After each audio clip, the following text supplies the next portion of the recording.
September 15th. We're short on hired hands for driving big equipment, so off I go with the cart.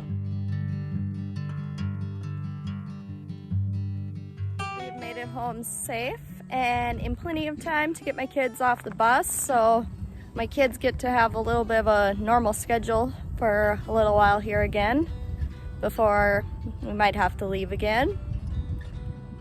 So, time to start unloading.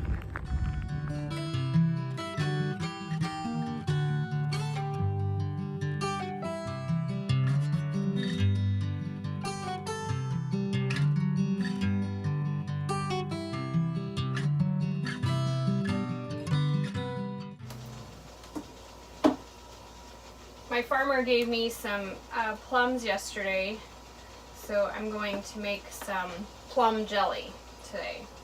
So right now I'm just straining out the old stuff, getting the big chunks out, making my juice. In this pot I've got the jars boiling, so they're sanitizing right now. And then I'm going to push this juice out. And then to get more juice and just kind of use more of your stuff, we just strain this over here on some cheesecloth so that can just drip and get more juice. The more juice you have, the more batches you can make. So I'll just let that kind of drip while the rest of these cook. Put my lid back on my jars.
So one of my favorite parts of jelly making is scraping the bottom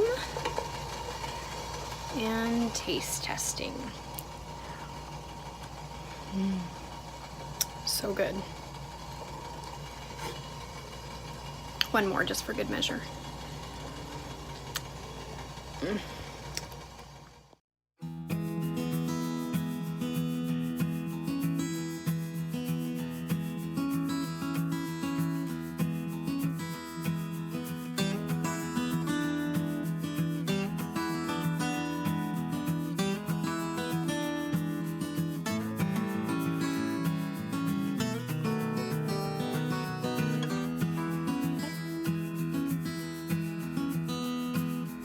September 16th, we got home from Langdon, North Dakota yesterday. Got one of the combines all switched over to soybeans, changed the concaves, got the headers in float mode again, and went and tested it. And then this morning we ran the sample into the elevator and it showed it was dry, so we headed home and switched the concaves on my combine and got my header all ready, and now we are combining away. Running around 30s, which is pretty good for us. So soybean harvest has started. Okay, so the crop lifters came in and we got them all put on. These are called flexi fingers, and so we keep setting it down on the ground and picking it back up to see how we want the crop lifters to sit. So right now Ryan's adjusting how much flex it has when it comes up.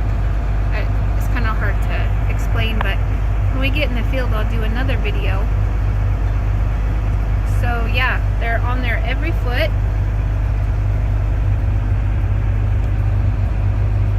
And I'm kind of excited to use them. We'll see how they do. September 17th, got up this morning, put the kids on the bus, then I headed to the shop to work on my header. My tension cable for my header for flotation was broken, so I was trying to take that off. Then we got a call that my semi could get into the shop. I have a leaking antifreeze tank. So off to Harvey I go to drop that off, and then I gotta run to Case and grab some parts, and then back to the shop I'll go to work on that, and hopefully by then we can get going on our beans again. So that's what our day is looking like.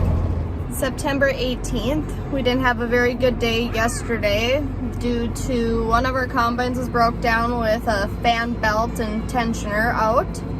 Then the other combine, a bearing went out. So we got completely shut down yesterday.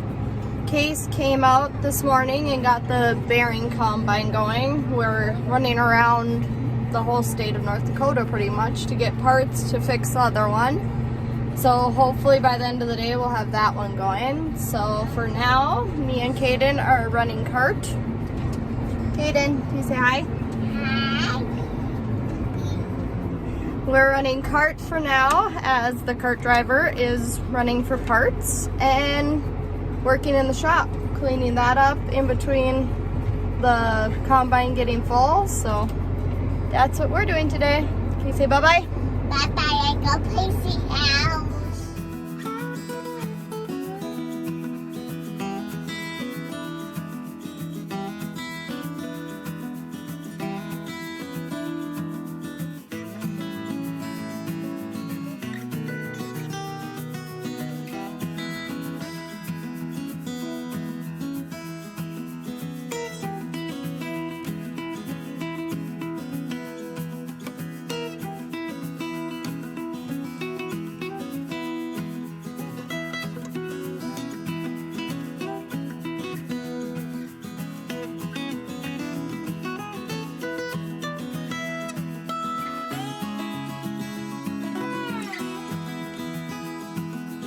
Tonight's supper is tacos on the tailgate.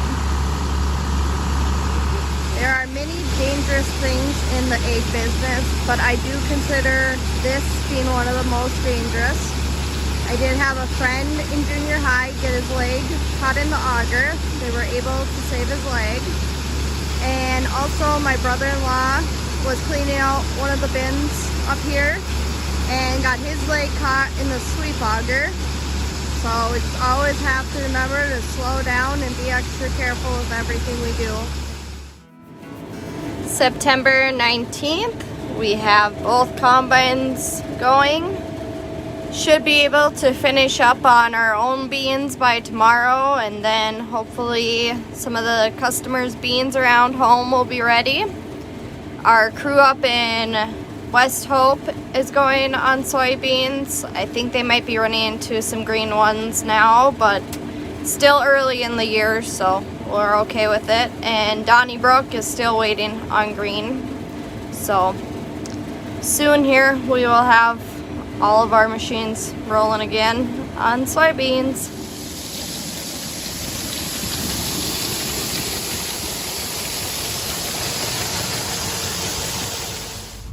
So we finished up barley and are now at a wheat field, and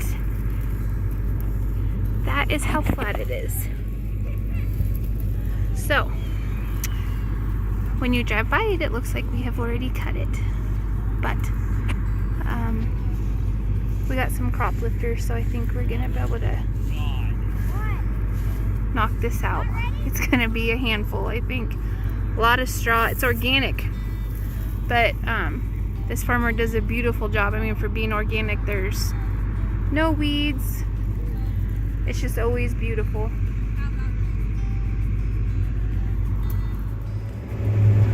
Okay, so we're out cutting this wheat. It's going between 130 and 145, just kind of depends. I've seen in the 150s, so like we're in the 140s right now. But yeah, we ordered some flexi finger crop lifters to pick it up. And if you didn't know any better, you would think we had cut the field already, but we have not. So we're not going very fast because the way the wheat's laying, we have to cut it into like the circle into force and cut them a certain direction. So it's taking forever because I have to road back because I can't cut coming back this way because the way the grain's laying, you know, it's all laying this way. I can't get it picked up.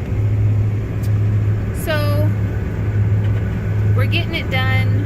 We have one more barley field after this. It's not quite ready. It's still got some green in it. And then we have canola. But yeah, we're getting it done. So it fared well, even though it got almost 2 feet of snow.